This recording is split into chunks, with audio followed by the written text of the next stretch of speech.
¿Qué tal? Buenas tardes.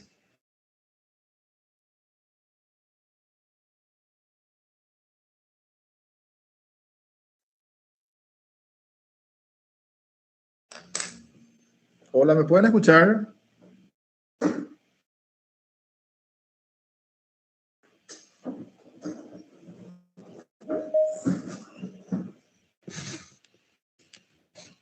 Le escucho apenitas. No sé si es mi teléfono nomás.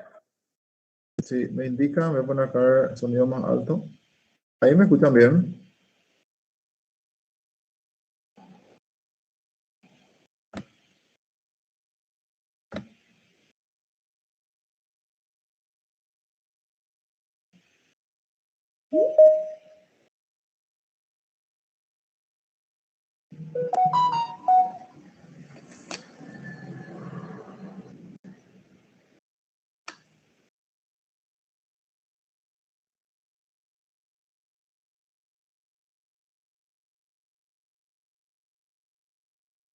Bueno, ¿qué tal están? ¿Bien?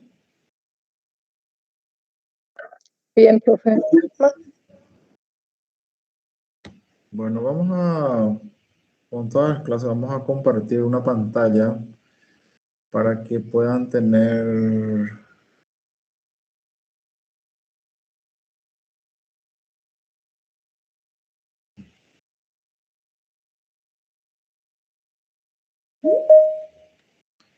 Ahí les sale la pantalla compartida.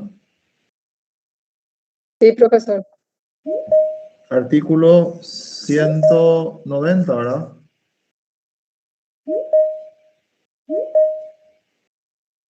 Artículo 190 le sale. Sí, profe. Ok, excelente. Bueno, voy a empezar la grabación. Voy a admitirle a 2 alumnos más y ya arrancamos la clase.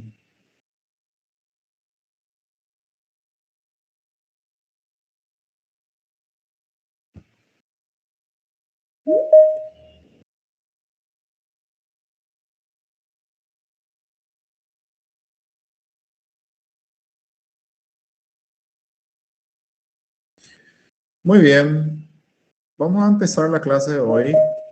Voy a admitirle a unos compañeros más y ya arrancamos.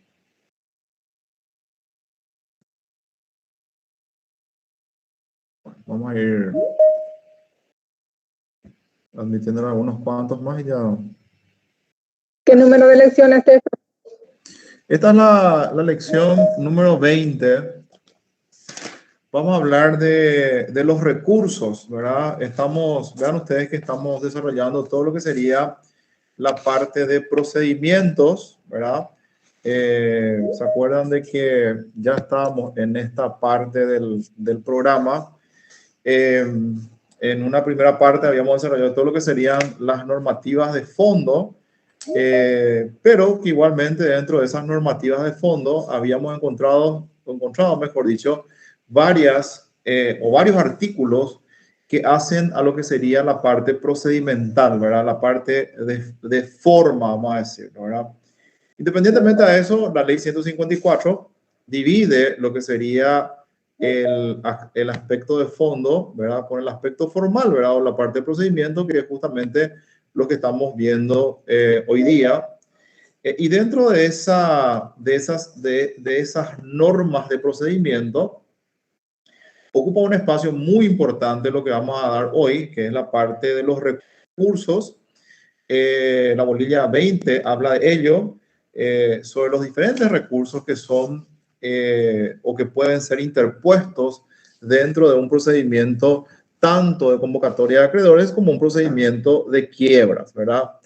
Estos recursos en forma numérica son 5, ¿verdad?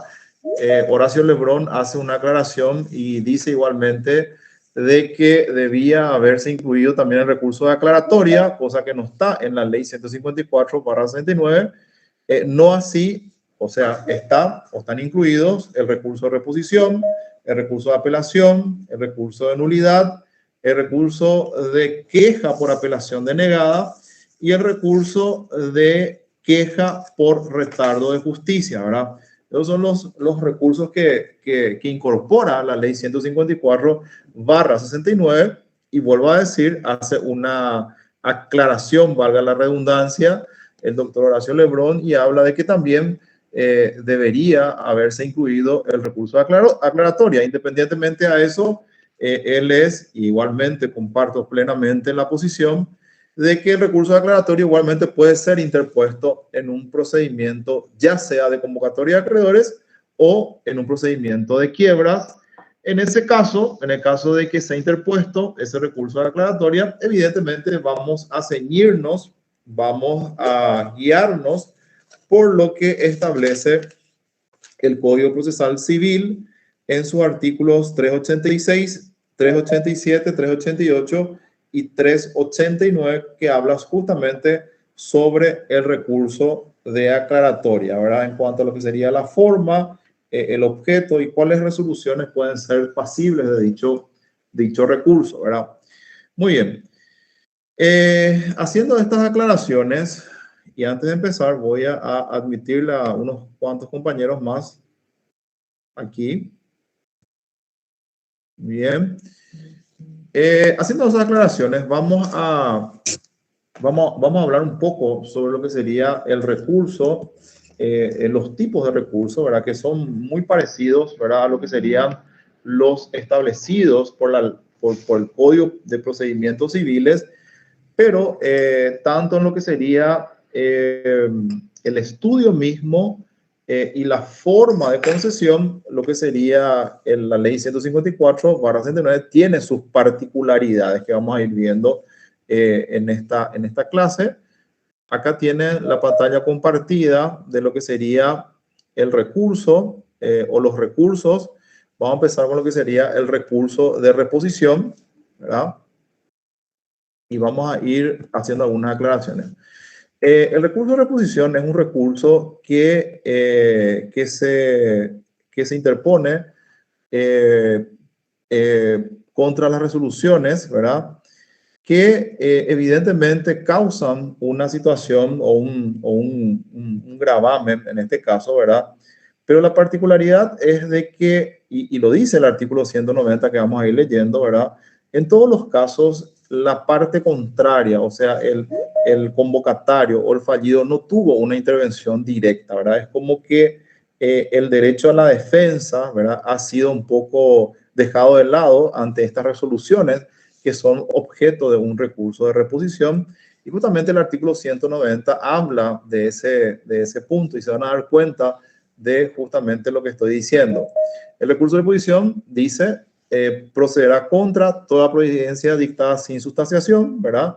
Una providencia, ¿verdad? Que es una resolución judicial que no se haya sustanciado, que no se haya corrido traslado a la otra parte para que esta otra parte pueda tener la posibilidad de contestar. Evidentemente es una providencia que puede ser pasible de un recurso de reposición, ¿verdad? Los autos interlocutorios que causen gravamen irreparable cuando fueren dictados de oficio, igualmente, en estos casos ustedes se dan cuenta de que no hubo sustanciación, no hubo participación de la adversa, de manera a que la persona, en este caso, que se sienta afectada, puede plantear ese recurso de reposición, ¿verdad? Fueron dictados de oficio, ¿verdad? Directamente el juzgado, evidentemente por el carácter publicístico también que tiene la ley de quiebras, dictó esta resolución, pero eso no quiere decir de que la parte que no pudo participar dentro de lo que sería el trámite mismo que dio origen, ¿verdad?, a esa resolución, evidentemente pueda sentirse afectada y tenga la oportunidad de solicitar la reposición de dicha resolución. E igualmente en el punto 3, los AI o autos interlocutorios que decían incidentes dictados, y vuelvo a decir acá el articulado, sin audiencia de parte contraria. O sea, en los tres casos estamos hablando de una particularidad en donde el convocatario, el fallido, no tuvo una intervención directa, o la parte afectada, evidentemente, por lo que ese derecho a la defensa que debe ser respetado dentro de todo procedimiento, evidentemente puede ser arreglado, ¿verdad?, a través de un recurso de reposición que oportunamente interpuesto, la parte afectada tiene esa herramienta legal para que esa resolución pueda ser revista, pueda ser replanteada, ¿verdad? Y por qué no revocada, que justamente es lo que es el objeto del recurso de reposición, la revocación de esa resolución que evidentemente ha conculcado un derecho a la defensa, ¿verdad? En los tres casos vemos nosotros de que no hubo participación directa del afectado, ¿verdad? Un ratito, me dan 2 segundos y le voy a admitir acá unos cuantos y seguimos. Ahí está. Ahí lo admitimos de uno a todos. El artículo 191 establece la forma de interposición de ese recurso y el tiempo de interposición, ¿verdad? Se interpondrá el recurso dentro de los 3 días siguientes al de la notificación de la resolución respectiva, que es la que va a ser objeto de reposición, y el escrito, y esta es la particularidad que la difiere igualmente de los otros recursos, especialmente el recurso de apelación, ¿verdad? El escrito en que se deduzca consignará sus fundamentos, o sea, debe ser una resolución, perdón, debe ser un recurso que debe ser fundamentado desde el inicio, ¿verdad?, para que evidentemente pueda ser estudiado por, en este caso, por el juzgado, ¿verdad?, por el mismo juez que dictó esa resolución, y debe haber una fundamentación. Esa fundamentación la tiene que presentar bajo pena de que el recurso no haya sido interpuesto, ¿verdad? Y el juez, evidentemente, si no hay una fundamentación, lo rechazará en forma automática, ¿verdad? Entonces, se interpondrá el recurso dentro de los 3 días siguientes a la notificación de resolución y el escrito en que se deduzca consignará sus fundamentos. Caso contrario, se tendrá por no interpuesto dicho recurso. Eso es muy importante porque suelen haber errores, inclusive, imagínense en tribunales, ¿verdad?, donde no se manejan estos principios recursivos y evidentemente hay situaciones en donde los recursos de reposición que no fueron fundamentados al momento de ser interpuestos, ¿verdad?, evidentemente son rechazados por el juzgado en este caso, ¿verdad? Y evidentemente pierde el derecho de plantear ese recurso de reposición y la resolución va a producir todos sus efectos jurídicos porque va a quedar firme, ¿verdad? Muchos de estos principios procesales ustedes los manejan, evidentemente, porque tengo entendido que ya están dando lo que sería la parte de procedimientos. Entonces vamos a hacer algunas, y ya tienen una familiaridad con esto que estamos hablando, pero vamos a hacer las aclaraciones y las particularidades con las que cuenta la ley 154 en materia de recursos, ¿verdad? Ahora bien, el juez, y esto es muy importante porque acá sí hay una diferencia con lo que sería el procedimiento civil, ¿verdad? El juez podrá resolver el recurso sin audiencia a la otra parte y en tal caso la resolución será recurrible, ¿verdad? Ustedes recuerdan de que la reposición en lo que sería el Código de Procedimientos Civiles es irrecurrible, ¿verdad? Causa ejecutoria. Acá, en lo que sería el procedimiento en materia concursal, existen 2 posibilidades. Posibilidad número 1, que es la que estamos hablando. El juez, sin audiencia de la otra parte, dicta una resolución. En el caso de que no sustancie, ¿verdad?, ese recurso de reposición, acá ya vemos una particularidad, el recurso de reposición puede ser sustanciado en el caso de que no sustancie el recurso de reposición, que es la primera opción que establece el artículo 192, sin audiencia de la otra parte. En tal caso, esa resolución que recaiga, ¿verdad?, va a ser recurrible, va a ser apelable, ¿verdad?, va a ser objeto de una discusión ante un tribunal de alzada, en donde evidentemente va a poder estudiar nuevamente ese caso y dictar lo que corresponde en el caso de que haya que modificar esa resolución, ¿verdad? Ahora, ¿qué pasa si el juez ha sustanciado el recurso, le ha corrido traslado a la otra parte? La otra parte pudo contestar este recurso de reposición que estamos analizando hoy día y dice la segunda parte del artículo 92. Si el juez ha sustanciado el recurso como audiencia o con una audiencia a la otra parte, la resolución que caiga será irrecurrible, perdón, o será inapelable, ¿verdad? Entonces, en este caso, si es que se le dio participación, si se le corrió traslado de este recurso de reposición a la otra parte, y la otra parte pudo, evidentemente, ejercer su defensa en este ping-pong de traslados que evidentemente se da, entonces evidentemente esta resolución que recaiga ya causa ejecutoria y es inapelable y es irrecurrible, que es lo que dice el artículo 192 de la ley 154/69. Esas son las dos opciones que da esta ley, esta normativa concursal en materia de recurso de reposición, ¿verdad? Con audiencia de la otra parte, sin audiencia de la otra parte, ¿verdad? El artículo 193 habla de que el juez resolverá el recurso en el plazo de 5 días, estamos hablando de 5 días hábiles, ¿verdad?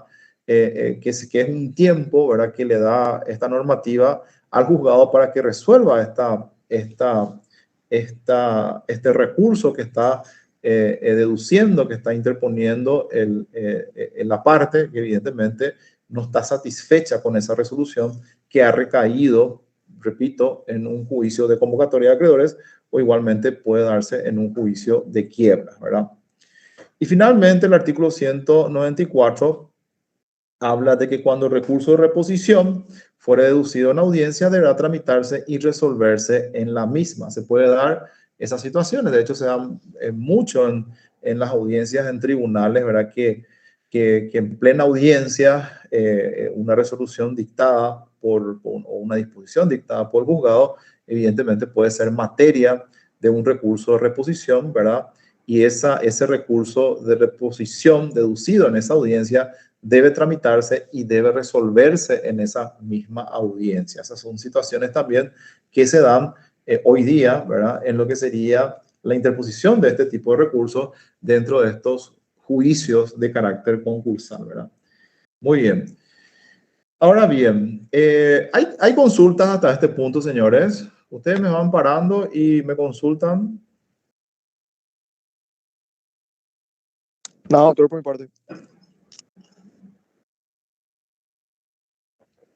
Muy bien.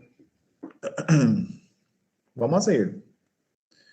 Ahora bien, hablando sobre el siguiente recurso, estamos hablando del recurso de apelación, ¿verdad?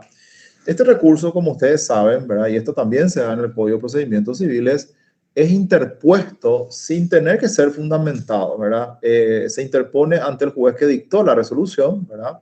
No hay una fundamentación como dice o como se exige en el caso del recurso de reposición, que debe haber una fundamentación ya ante el juzgado en donde evidentemente se está o dictó esa resolución, sino que solamente acá, como dice la ley, como dice ya el doctor Horacio Lebrón, la mera interposición de ese recurso de apelación en primera instancia contra el juez que dictó ese recurso hace de que esa interposición recursiva deba ser analizada por el juez de primera instancia, en este caso, ¿verdad?, para ver si concede o no concede dicha apelación. En el caso de que se conceda la apelación, la apelación va a ser o va a tener que ser fundamentada o se van a expresar los agravios ya en el tribunal superior que sería la Cámara de Apelaciones, en donde sí va a tener que fundamentarse ese recurso y va a tramitarse o va a sustanciarse dicho recurso, pero ya en la Cámara de Apelaciones, donde evidentemente se va a dictar una resolución confirmando la apelación apelada o revocándola, ¿verdad? O revocando dicha resolución, ¿verdad? Entonces, ese es un poco el procedimiento genérico en lo que se refiere al recurso de apelación, ¿verdad? Pero vamos a ir leyendo los artículos de manera a que vayan fijando los artículos y evidentemente vayan analizando conmigo los artículos que vamos leyendo en lo que a este punto se refiere y están dentro de lo que sería la ley 154/69. Entonces tenemos el artículo 195 que habla sobre el recurso de apelación y dice lo siguiente: El recurso de apelación se otorgará a las resoluciones definitivas que pongan fin a la pretensión resistida, hagan imposible su continuación o importen la paralización del juicio o del incidente. Procederá contra los autos interlocutorios que resuelvan incidentes y causen gravamen irreparable, salvo lo dispuesto en el artículo 192. Salvo lo dispuesto en el artículo 192, evidentemente estamos hablando del artículo que leímos recién, el 192, pero como dice y aclara bien Horacio Lebrón, sería 192, segundo párrafo, ¿verdad? Segundo párrafo. Muy bien. Entonces, estas resoluciones o estas resoluciones apelables son resoluciones definitivas que pongan fin a la pretensión resistida, ¿verdad? Obviamente se refiere a aquellas resoluciones que han sido tramitadas con audiencias de ambas partes. 1. 2. Resoluciones que hagan imposible la continuación del juicio o de la incidencia, que es lo que estuvimos diciendo recientemente, y los autos interlocutorios que resuelvan incidentes y causen gravamen irreparable, ¿verdad? Entonces, estas son los tipos de resoluciones que van a ser objeto de una apelación o resoluciones que van a ser apelables, conforme a lo que estamos diciendo en este artículo, o está diciendo la ley en este artículo 195, con la excepción del artículo 192, ¿verdad? Que evidentemente en el segundo párrafo habla de que esa resolución ya va a ser irrecurrible o inapelable, ¿verdad? Muy bien.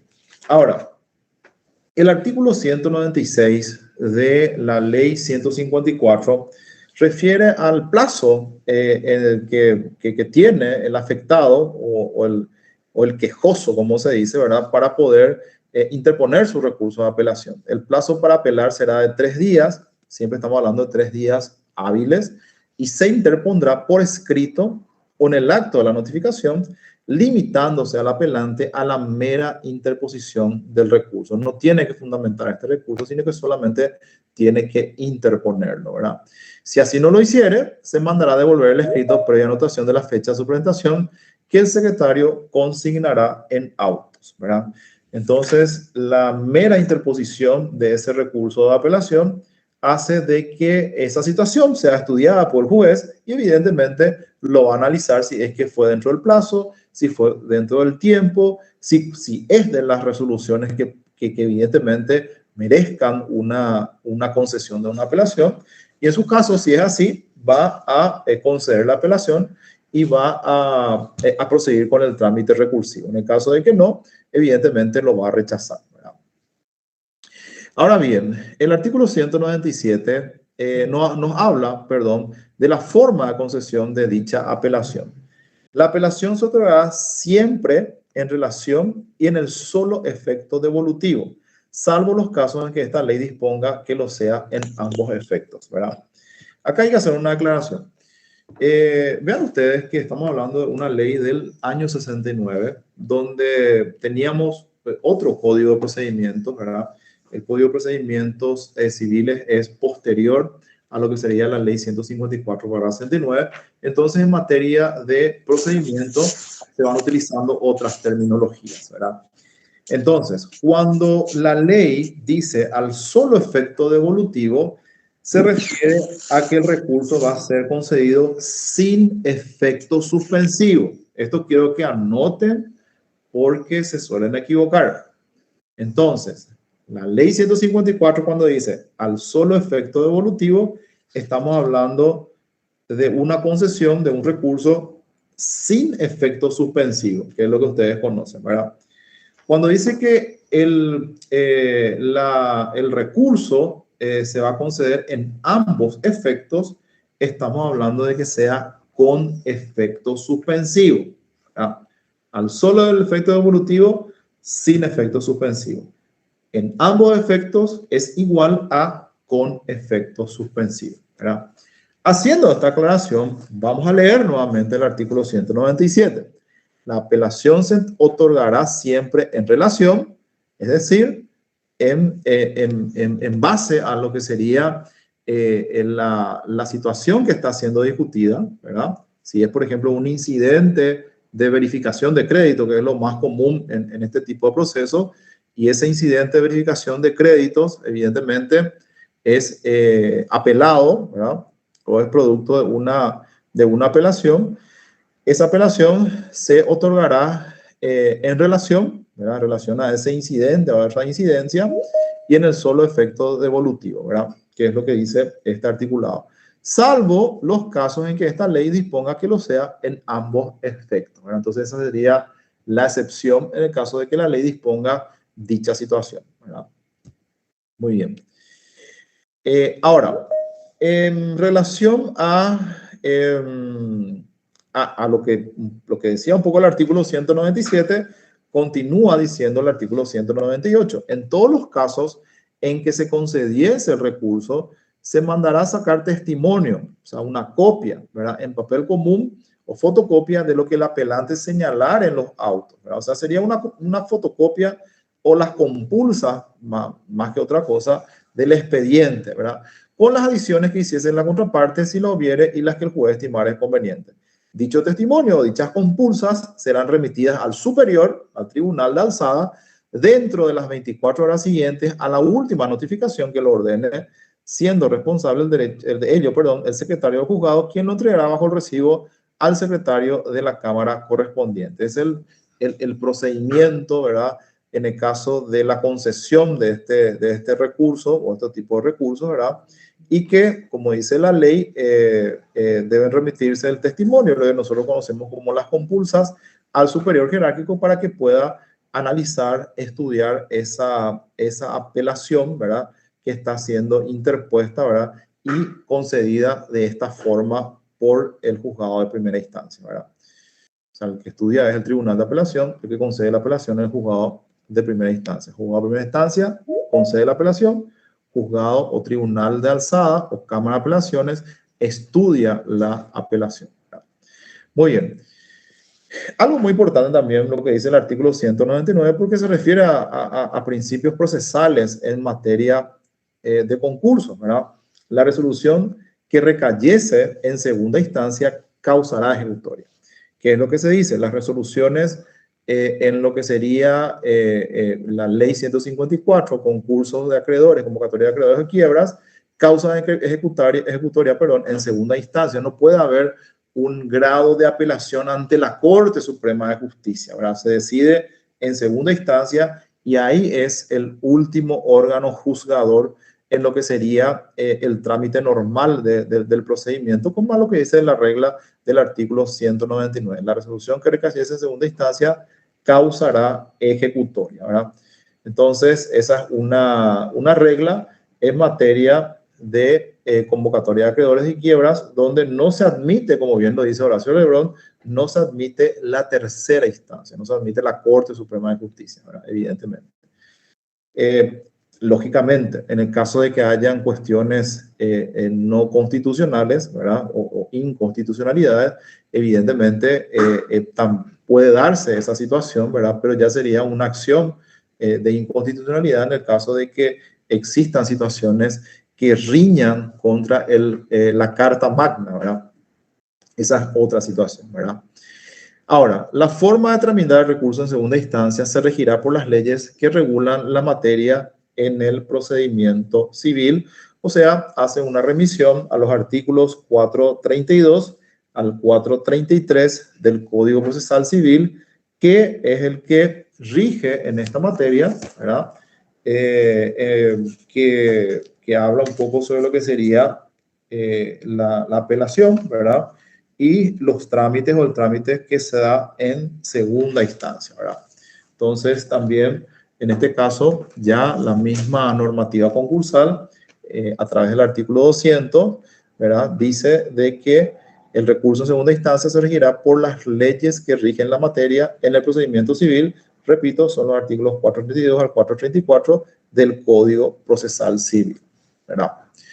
Muy bien. Entonces, en esta primera parte estamos viendo o vimos lo que sería el recurso de reposición, hablamos y comentamos ello. Igualmente vimos lo que sería el recurso de apelación. ¿Alguna pregunta hasta este punto, señores?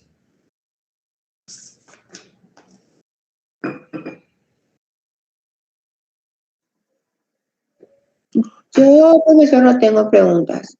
Bueno, qué suerte. Aunque pueden preguntar, ¿eh?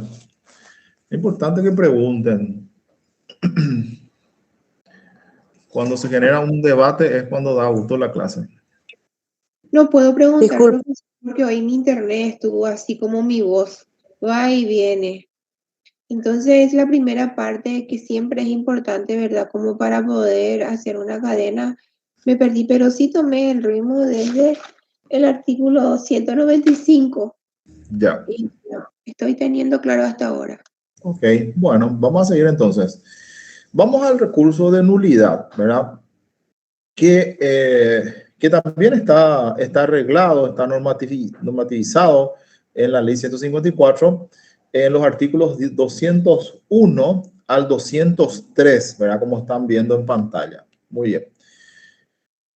El recurso de nulidad básicamente se interpone y apunta, ¿verdad?, a lo que serían cuestiones formales, ¿verdad?, con cuestiones que atañen a las solemnidades o a las formalidades de la resolución que está siendo atacada de nulidad, ¿verdad?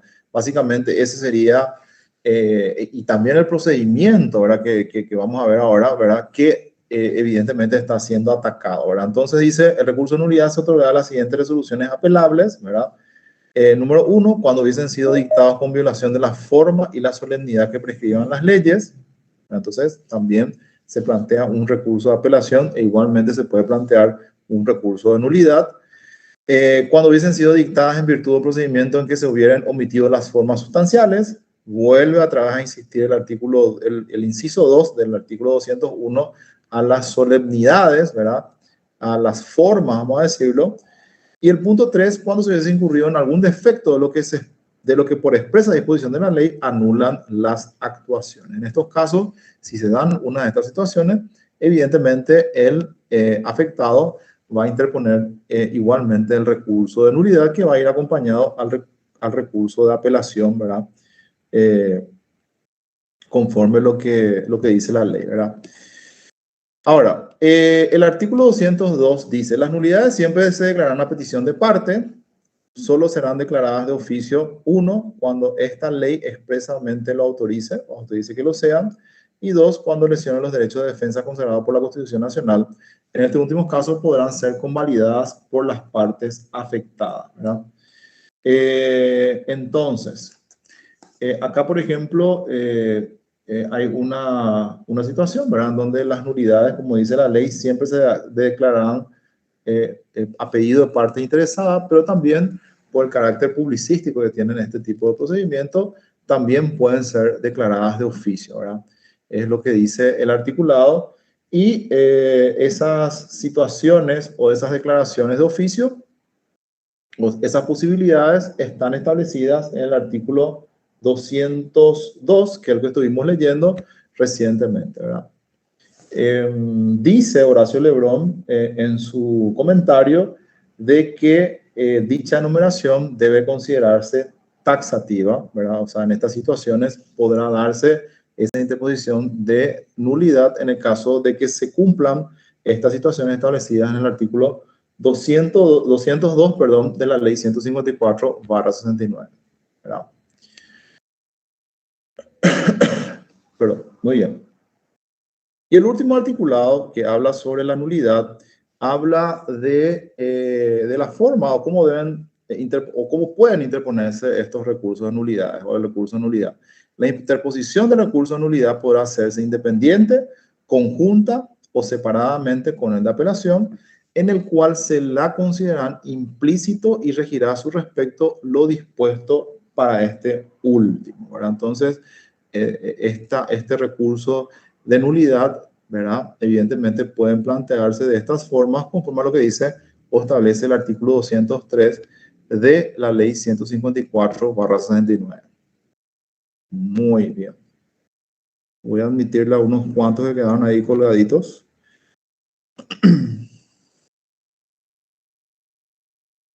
Ahí está.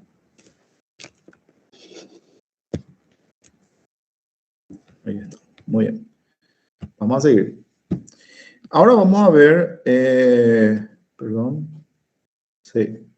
Ahora vamos a ver dos recursos que igualmente estos recursos están establecidos en el Código Procesal Civil, ¿verdad? Que es el recurso de queja por apelación denegada, ¿verdad? E igualmente el recurso de queja por retardo de justicia, ¿verdad? Ambos recursos evidentemente son o van a ser estudiados, ¿verdad? O van a ser analizados, vamos a decirlo, por el superior jerárquico, ¿verdad? Una apelación que es denegada por el juez de primera instancia, evidentemente esa queja va a tener que ser revisada, ¿verdad?, por el tribunal de apelación. E igualmente cuando hablamos de una queja por retardo de justicia, ese retardo del juez inferior evidentemente va a ser denunciado ante el tribunal de apelación. Inclusive van a ver ustedes que en la particularidad también de este articulado que viene más adelante, habla de que puede haber una denuncia inclusive ante la Corte Suprema de Justicia en contra del juez que se está atrasando excesivamente a lo que sería el dictamiento de una resolución, que evidentemente ese atraso también le causa un perjuicio muy grande a la parte que está esperando que esa resolución sea dictada. Pero vamos a empezar con lo que sería la queja por apelación denegada, ¿verdad? El artículo 204 de la ley 154 dice: si el juez denegare el recurso de apelación o el de nulidad, la parte que se sintiera agraviada podrá recurrir directamente en queja al tribunal de apelación en lo civil y comercial, pidiendo que se le otorgue el recurso. En el mismo escrito expondrá las razones, y acá algo muy importante, acá debe fundamentar, acá sí se fundamenta igualmente, ¿verdad?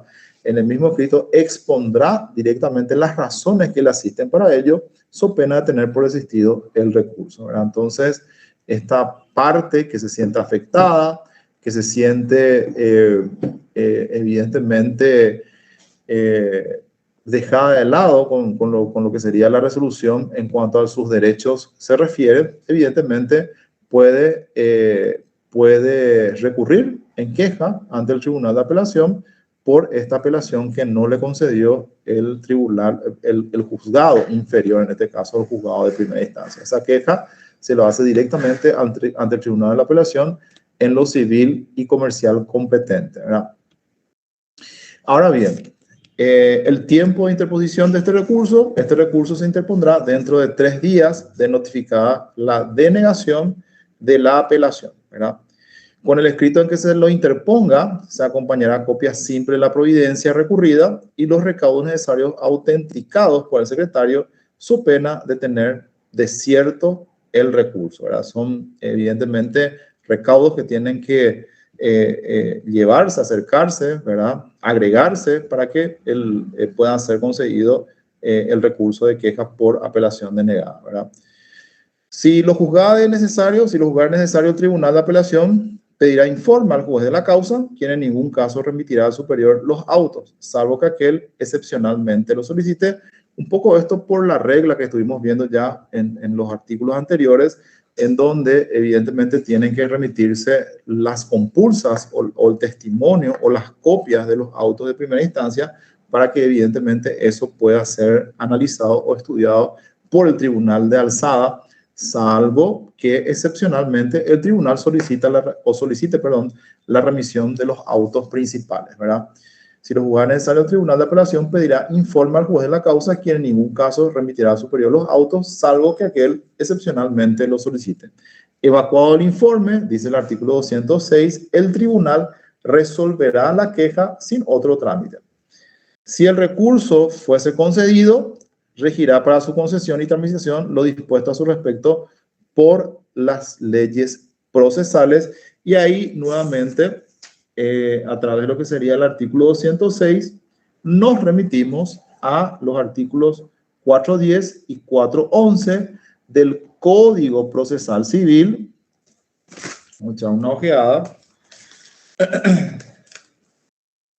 410 y 411 del Código Procesal Civil, que habla justamente sobre lo que sería la parte procedimental de la queja por recurso denegado, que es la denominación que hace el Código Procesal Civil con relación a la figura que estamos estudiando hoy día, recurso de, la queja por recurso denegado, ¿verdad?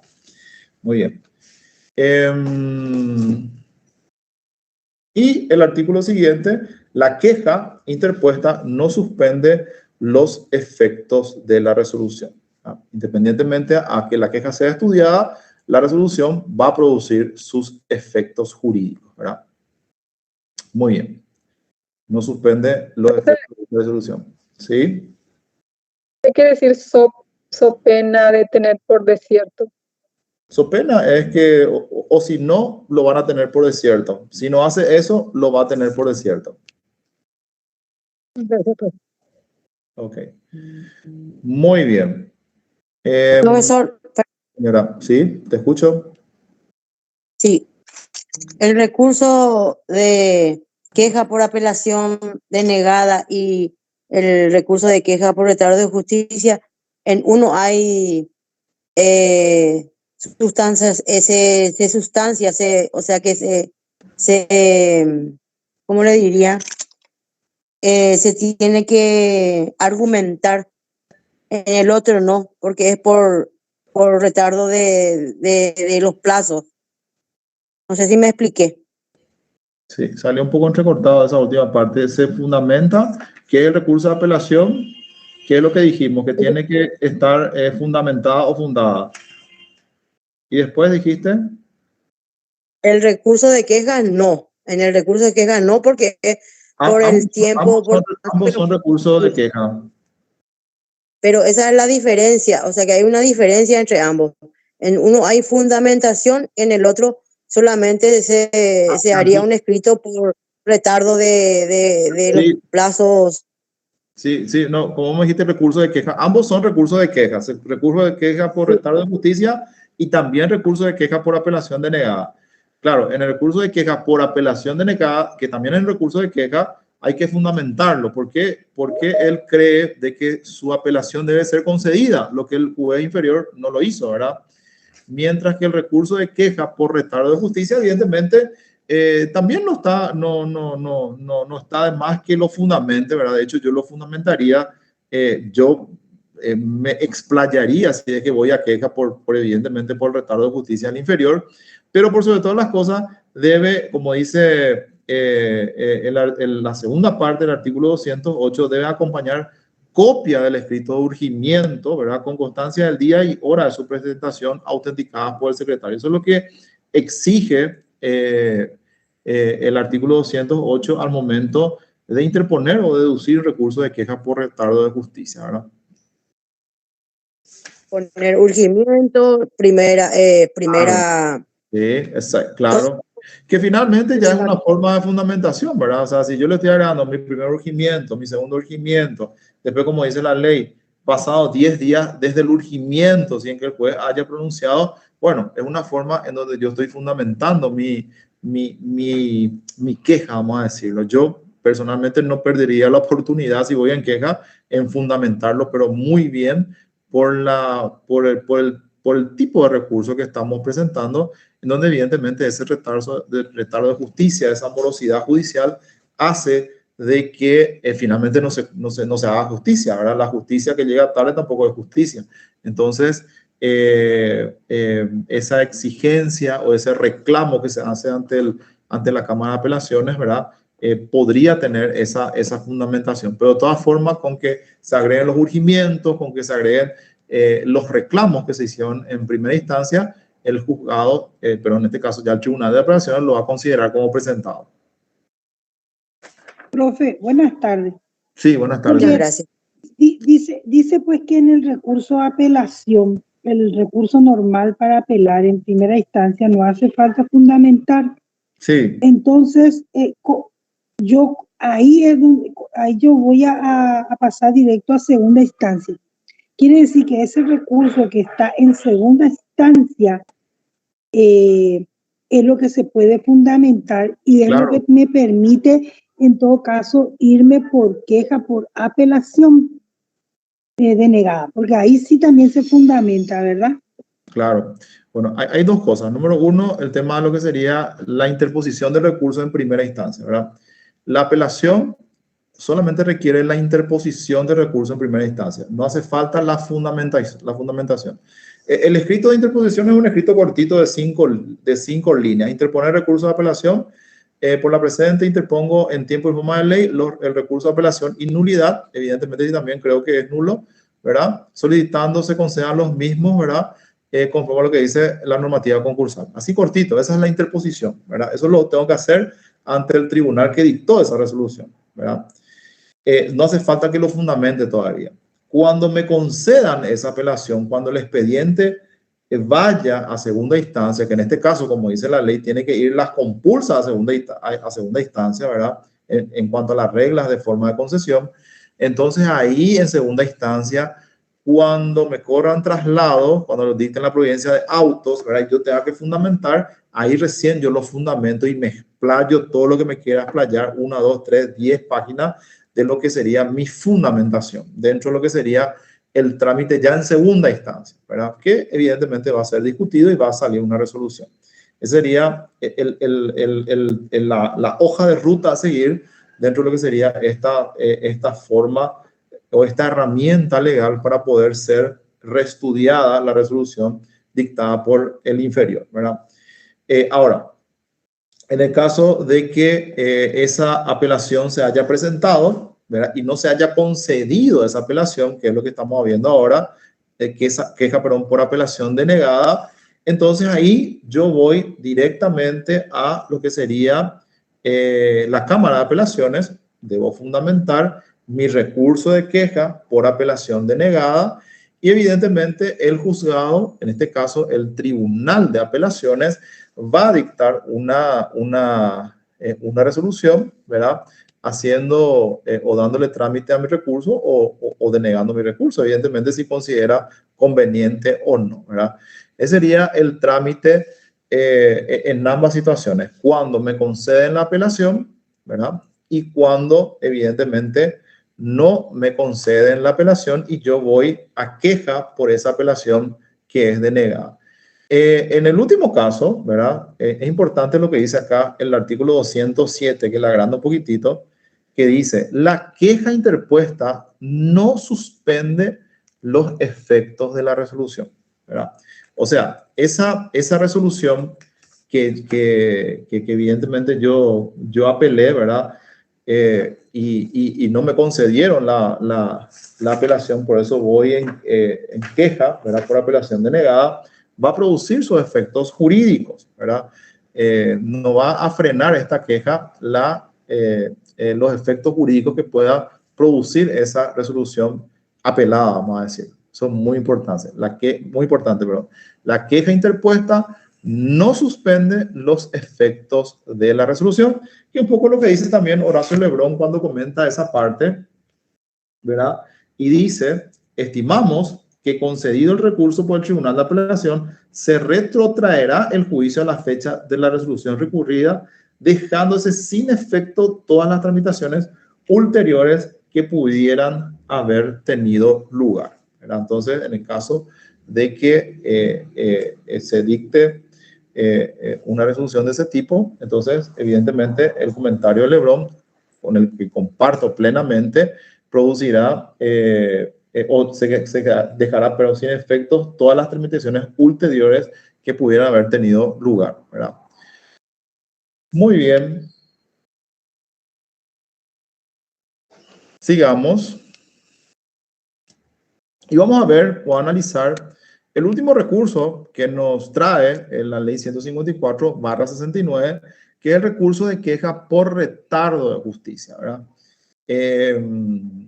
Ustedes ven de que ya en lo que sería la parte de procedimiento general, existe un plazo para que se deban dictar las resoluciones y esos plazos deben ser cumplidos, ¿verdad?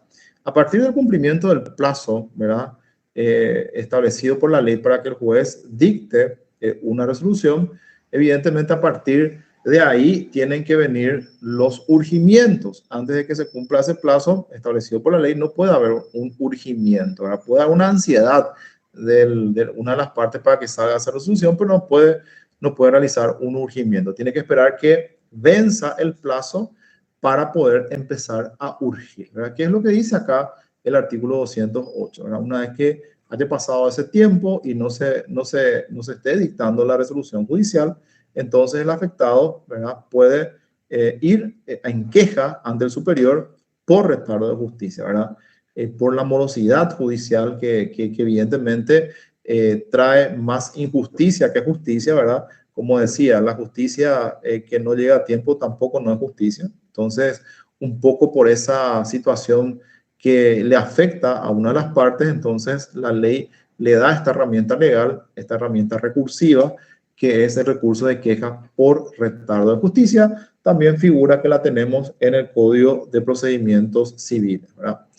Y dice el artículo 208, el juez deberá resolver las pretensiones de las partes en los plazos legales, una vez que se encuentre en estado de fallo. Transcurridos esos plazos, como le estaba diciendo, el juez podrá ser requerido por cualquiera de los interesados. Pasado 10 días desde el urgimiento, o sea, una vez cumplido el plazo que tiene para dictar resolución, pasado 10 días desde el urgimiento, sin que el juez se haya pronunciado, el interesado podrá recurrir en queja ante el Tribunal Superior acompañando copia del escrito de urgimiento con constancia del día y hora de su presentación, autenticado por el secretario. ¿Qué es lo que me decía la compañera? No hace falta ser fundamentado. Es correcto lo que dice ella, ¿verdad? Y yo le decía por una cuestión de que si voy a ir en queja, no solamente voy a presentar mi escrito de urgimiento, sino que me voy a explayar y voy a fundamentarlo plenamente, ¿verdad? Por evidentemente ese retardo o esa morosidad judicial que está afectando en forma directa al cliente, ¿verdad? Ahora, el artículo 209 dice, el Tribunal Superior dispondrá previo informe del juez que éste administre justicia dentro del plazo de 10 días. 10 días, perdón, si la petición es fundada.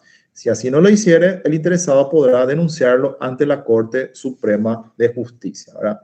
Entonces, es acá como se cierra esta situación de la queja por retardo de justicia.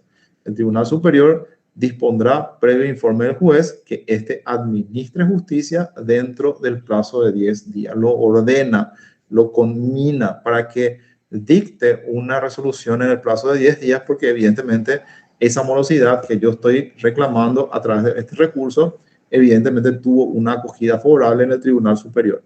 Pero ¿qué pasa aunque el tribunal le ordene, ¿verdad?, al inferior o le conmine o le sugiera, ¿verdad?, que dicte resolución y él no lo hace? Si así no lo hiciere, dice la ley, el interesado podrá denunciarlo ante la Corte Suprema de Justicia, en donde ya se pueden establecer sanciones. Evidentemente, ya va a intervenir la superintendencia. Acuérdense también que hay una auditoría de tribunales donde se auditan los expedientes, qué se está tramitando, cómo se está tramitando.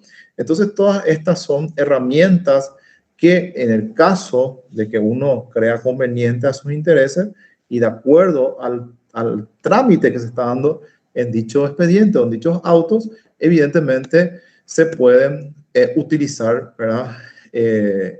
Y van a ser analizados y estudiados en primera instancia por el Tribunal Superior, que es la Cámara, o ya por la Corte Suprema de Justicia en el caso establecido en el artículo 209, ¿verdad? Muy bien, muy bien. ¿Alguna pregunta hasta acá, señores?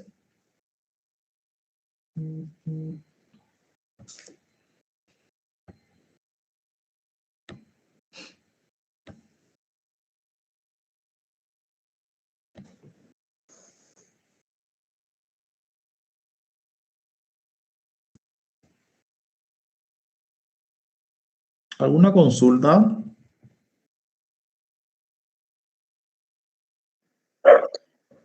Yo, profesor, no tengo consultas, no sé si otro compañero. Muy bien, con eso terminamos nosotros la bolilla.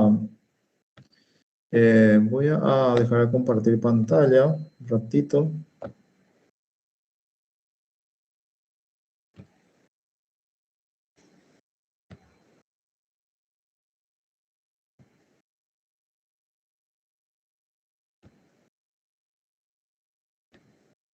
Muy bien.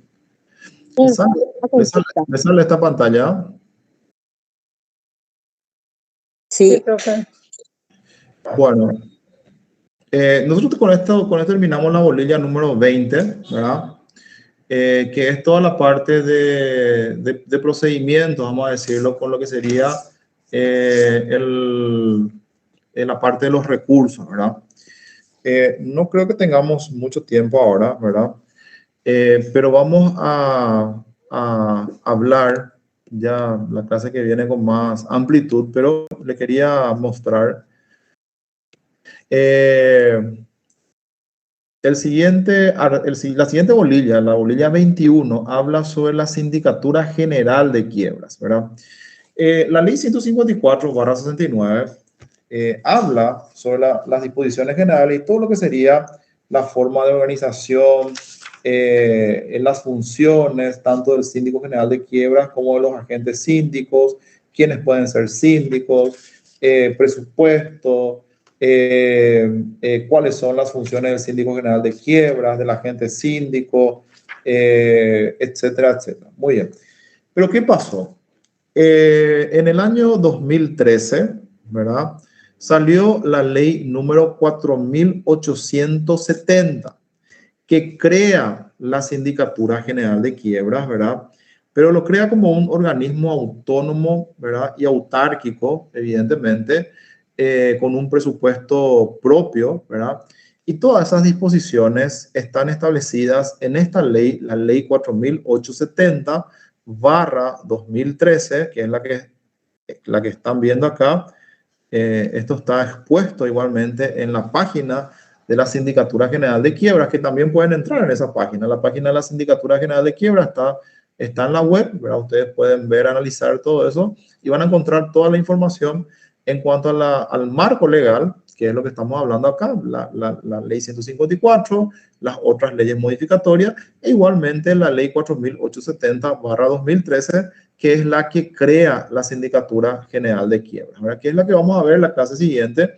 Y quiero que no se confundan y anoten cuando lleguen a su ley de quiebra en el artículo 210, título tercero, capítulo primero, la ley que vamos a utilizar es esta, la ley 4870/2013, que es la que crea la Sindicatura General de Quiebras y evidentemente incorpora algunas normativas que vamos a ir leyendo y analizando ya la clase que viene. Pero les dejo acá, les dejo el número de ley, entonces pueden también ir leyendo, ir analizando ya para poder ir debatiendo esta bolilla, lo que sería la clase siguiente, la clase del viernes, que vamos a hablar todo lo que sería la parte de Sindicatura General de Quiebras, ¿verdad? Y ya en las clases siguientes vamos a hacer un recuento ya más rápido, ¿verdad? De lo que serían las siguientes clases, ¿verdad? Porque estamos prácticamente terminando todo el desarrollo de nuestra materia, ¿verdad? Y ya después de lo que sería la Sindicatura General de Quiebras, que vamos a ver la clase siguiente, tenemos dos bolillas que hablan sobre la parte de los privilegios, que son la bolilla 22 y la bolilla 23. Vamos a ver si podemos darlo todo en una misma clase, porque es una bolilla un poco extensa, pero yo creo que vamos a poder incluirlo en una clase, ¿verdad? Lo que es la parte de privilegios. Y finalmente, la bolilla 24, que ya sería la última bolilla, vamos a hablar sobre las pequeñas quiebras, las quiebras de la empresa de servicio público, y también vamos a hablar un poco de lo que sería las quiebras bancarias, financieras y de otras entidades de crédito. Con eso estaríamos terminando lo que sería la materia en todo su desarrollo, ¿verdad? Muy bien, pero vamos a desarrollar esta bolilla la siguiente clase, ¿verdad? Muy bien. ¿Alguna consulta, algún comentario, señores? Yo solo digo, profesor, que la bolilla 23 es súper extensa. Sí, así mismo, coincido contigo. No, o sea, no solamente la 23, la 22 y la 23.